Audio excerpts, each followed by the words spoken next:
Hello student, स्वागत है आपका एक और नए वीडियो में। आज हम मुल्कराज आनंद की फेमस नॉवेल कुली को अच्छी तरीके से समझ रहे हैं।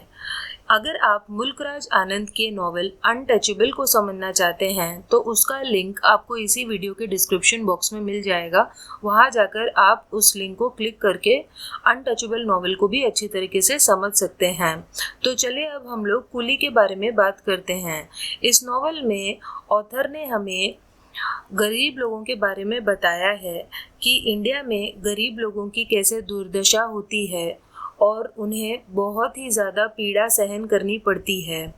चले हम लोग इस नॉवेल की इंट्रोडक्शन को देखते हैं और फिर प्लॉट समरी को स्टार्ट करते हैं। तो कुली नॉवेल जो है उसे पब्लिश किया गया था 1936 में और ये मुल्कराज आनंद की सेकेंड बुक है, जिसकी वजह से मुल्कराज आनंद एक बहुत ही फेमस इंग्लिश ऑथर के रूप में इंडिया में उभर कर आए। The book is highly critical of British rule in India and India's caste system. तो इस बुक में इंडिया में जो कास्ट सिस्टम है उसका विरोध किया गया है। इसके अलावा इंडिया में ब्रिटिश ने आकर किस तरीके से प्रॉब्लम्स क्रिएट किए वो भी बताए हैं। The plot revolves around a 14-year-old boy Munu and his plight due to poverty and exploitation aided by the social and political structures in place. तो जो स्टोरी का प्लॉट है उसमें हमें एक 14 साल के लड़के मुनू के बारे में बताया है और उसकी प्लाइट यानी दशा के बारे में बताया है कि गरीबी और एक्सप्लॉयटेशन की वजह से उसका कितना बुरा हाल हो जाता है और उसे क्या क्या सहन करना पड़ता है, इसके बारे में हमें बताया है। अब चलिए हम लोग समरी को स्टार्ट करते हैं। Young Munu is happy.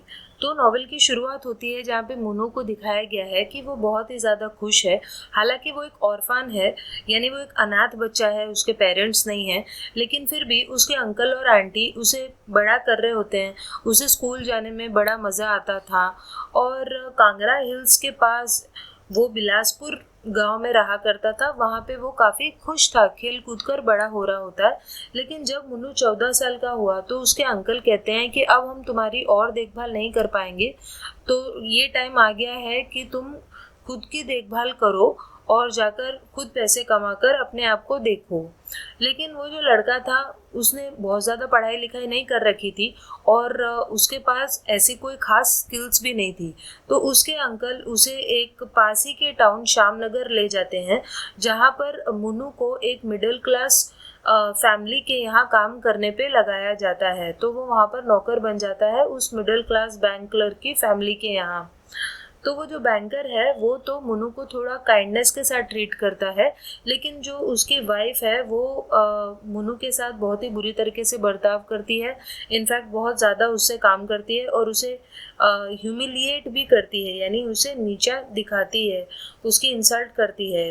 लेकिन फिर भी मुन्नू वहाँ रहने लगता है और उस कपल की जो डॉटर होती है, उस बैंक क्लर्क की जो बेटी होती है शीला, मुन्नू उससे दोस्ती कर लेता है और वो उसे एंटरटेन किया करता था अपना मंकी डांस दिखाकर। तो ये रोज का एक रूटीन हो गया था जहाँ पे वो एक बंदर की तरह बिहेव करता है और उसका एंटरटेनमेंट करता है उस लड़की का। लेकिन एक बार क्या हुआ, एक दिन कि जब मुन्नू अपना वो मंकी वाला डांस दिखा रहा था तो वो इतना ज़्यादा उसमें खो गया कि वो एक्सीडेंटली उस लड़की को काट लेता है, जिस वजह से उसके पेरेंट्स जो हैं उन्हें बहुत गुस्सा आता है और वो लोग उसे खूब ज़्यादा मारते हैं। और इस वजह से मुन्नू जो है वो डर कर वहाँ से भाग जाता है और ट्रेन में बैठकर वो दौलतपुर पहुँच जाता है। तो दौलतपुर पास ही का एक दूसरा टाउन होता है और वहाँ पर मुन्नू की मुलाकात होती है प्रभा दयाल नाम के एक इंसान से, जो कि एक चटनी की फैक्ट्री चलाया करता था।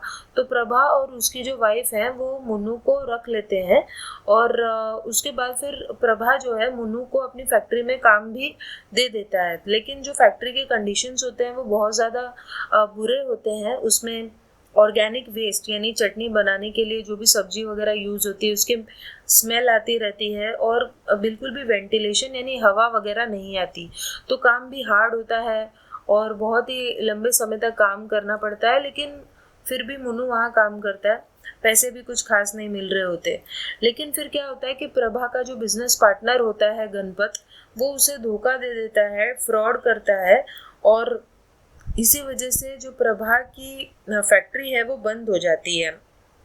जिस वजह से मुन्नू का काम छूट जाता है और वो फिर से सड़कों पर आ जाता है और फिर से वो ढूंढने लगता है अपने लिए जगह सोने के लिए, रहने के लिए। और बहुत टाइम तक उसे होमलेस यानी कि जो भिखारी लोग हैं बाहर जिनके पास घर नहीं है उनके साथ उसे रहना पड़ता है।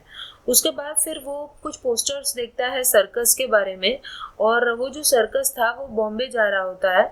और मुन्नू को अपने हार्ट में ऐसा महसूस होता है कि शायद बॉम्बे जाकर ही उसे सैल्वेशन, मुक्ति मिल जाएगी, यानी कुछ ना कुछ उसका अच्छा हो जाएगा।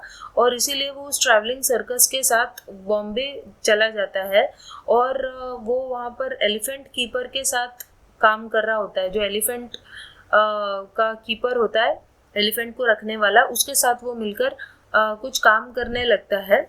लेकिन जैसे वो बॉम्बे पहुंचता है वो देखता है कि ये तो बहुत ही बड़ा शहर है, यहाँ पर बहुत ज़्यादा कन्फ्यूजन है, और वो सड़कों पर सोने लगता है। और यहाँ पर काम मिलना और ज़्यादा मुश्किल था क्योंकि बॉम्बे में इस तरह के बहुत सारे हज़ारों लाखों अनएम्प्लॉयड लोग घूम रहे थे जिनके पास कोई भी काम नहीं था, और ऐसे ही लोगों को कुली कहा गया है जो अनस्किल्ड है, अनएम्प्लॉयड है, यानी जिनके पास कोई काम नहीं है। Munnu secures entry level work at a massive cotton mill factory owned by British expatriate। तो मुन्नू को एक ब्रिटिश द्वारा चलाई गई कॉटन की फैक्ट्री में काम मिल जाता है, कॉटन की मिल में। और वहाँ का जो फोरमैन होता है यानी जो ऑफिसर होता है, हेड होता है, वो बहुत ज़्यादा मिसट्रीट करता है सभी लोगों को, जो भी लोग वहाँ काम करने के लिए आते हैं, जो भी कूलीज वहाँ पर काम करते हैं। तो कूली बेसिकली एक टर्म है, देश में जितने भी लोग जिनके पास काम धंधा नहीं है उन्हें कुली कहा जाता है। तो वहाँ के जो कंडीशंस थे फैक्ट्री के वो बहुत बेकार थे, बहुत लंबे समय तक काम करना पड़ता था। लेकिन फिर भी मुन्नू वहाँ पर काम करने लगता है और वहाँ पर वो उसे रतन नाम का एक वर्कर मिलता है जो पहले एक रेसलर था, यानी पहले वो कुश्ती लड़ा करता था। और रतन जो है वो पुलिस के हक के बारे में बात करता है कि पुलिस को उनके राइट्स मिलने चाहिए। और वो पुलिस से कहता है कि अगर कोई तुम्हारे हक नहीं दे रहा है तो तुम स्ट्राइक करो अच्छे कंडीशंस के लिए। और लेकिन फिर बाद में रतन को जॉब से निकाल दिया जाता है, डिसमिस कर दिया जाता है। तो तब सारे वर्कर्स जो है प्रोटेस्ट करने लग जाते हैं और फिर वहाँ पर दंगे हो जाते हैं, राइट्स हो जाते हैं। Munnu terrified at the violence and chaos is separated from Ratan. तो जब वो वायलेंस होने लगता है और हर जगह दंगे होने लगते हैं तो मुन्नू रतन से बिछड़ जाता है और अचानक से वो शहर में खो जाता है, उसे समझ नहीं आता कि वो कहाँ पर है।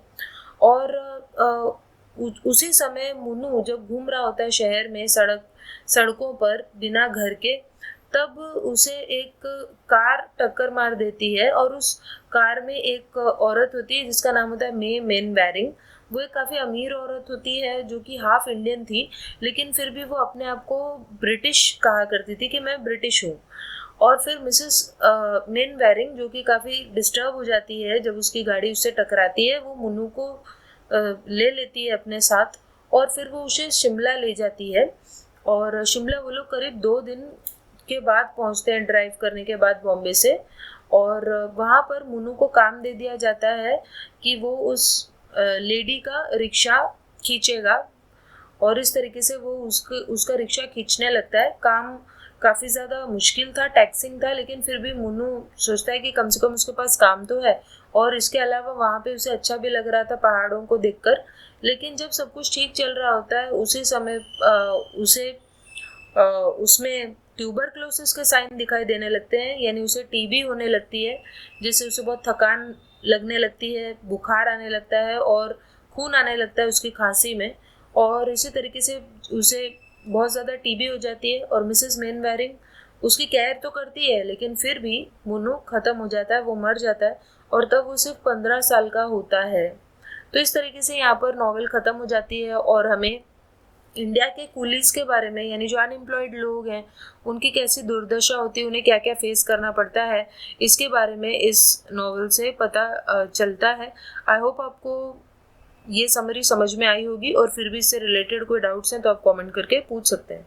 चलिए हम मिलते हैं नेक्स्ट वीडियो में, तब तक के लिए बाय।